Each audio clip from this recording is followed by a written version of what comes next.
Mesdames et messieurs, bonjour et bienvenue sur votre chaîne d'information en temps réel, l'actualité en Afrique et dans le monde en continu. Vous informer est notre mission car l'information vous place au sommet du monde. Alors si vous êtes nouveau, abonnez-vous et cliquez aussi sur la petite cloche de notification pour ne plus rien manquer, cela étant fait c'est parti. Afrique de l'Ouest, le peuple malien et la transition. Est-ce la confiance à sens unique? Le peuple malien n'a de cesse, depuis quelques mois, exprime haut et fort son soutien à la transition. Partout où l'homme providentiel Assimi Goïta s'est rendu, la population a été au rendez-vous pour le soutenir et le féliciter. La montée en puissance de l'armée malienne vient conforter la position du chef d'État. Sa légitimité ne fait plus de doute. Les Maliens ont donc confiance en leur nouveau chef.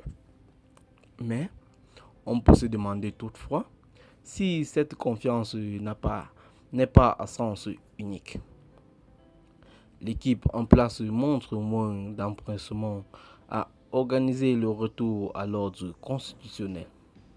Elle affirme mettre le retour à l'ordre constitutionnel dans ses priorités, mais l'échec des négociations avec la CEDEAO fait douter les démocrates. En effet, depuis quelques mois, nous assistons à un bras de fer entre la CEDEAO et les autorités de la transition pour la détermination d'un chronogramme électoral.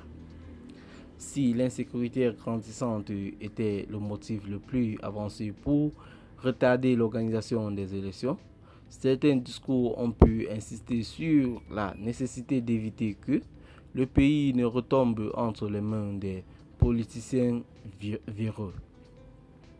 On y aura donc une méfiance à l'égard du modèle démocratique, du choix des gouvernants parce que justement les élections ont toujours été constatées par fraude ou achat de voix. En protestant qu'il n'est pas conseillé d'organiser des élections à un moment critique parce qu'on se méfie du retour des politiciens véreux, c'est un peu une remise en cause de la capacité des Maliens à faire un choix éclairé. C'est également une méfiance à l'égard des partis politiques jugés inaptes à faire preuve de fair play. Ils sont considérés comme étant des instigateurs de troubles électoraux, alors qu'ils devraient être des pédagogues et soutenir la perspective de concertation apaisée. Leur incapacité à propulser une dynamique favorable à une démocratie pluraliste sans violence et sans corruption fait douter de faire l'attitude à gouverner dans la transparence. Mais ces partis politiques représentent le peuple. Et c'est ce peuple qui vote et qui soutient la concertation.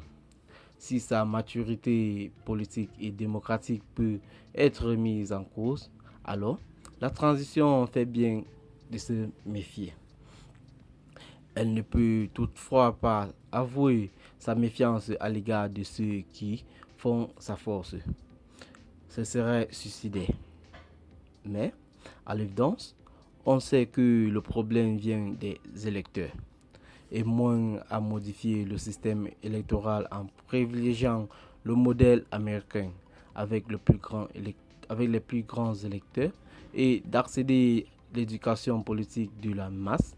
Ce problème recul survivra à la transition. Elle n'est donc pas en mesure, avec le peu de temps dont elle dispose, de renverser les logiques de la démocratie malienne. C'est donc le moment de questionner cette ambition démesurant de changer en si peu de temps. Un système entretenu pendant plus de 30 ans. Il faut donc faire confiance au peuple en lui permettant à nouveau de saisir sa chance de sortir des crises multidimensionnelles. On ne peut continuer de le Martinet. Il doit donc assumer et suivre la voie ouverte par cette transition. S'il est vrai que les peuples d'Afrique ont expérimenté la démocratie bien avant les autres, eh bien, il n'y a pas de raison de douter de notre capacité à revivre cette cohésion sociale.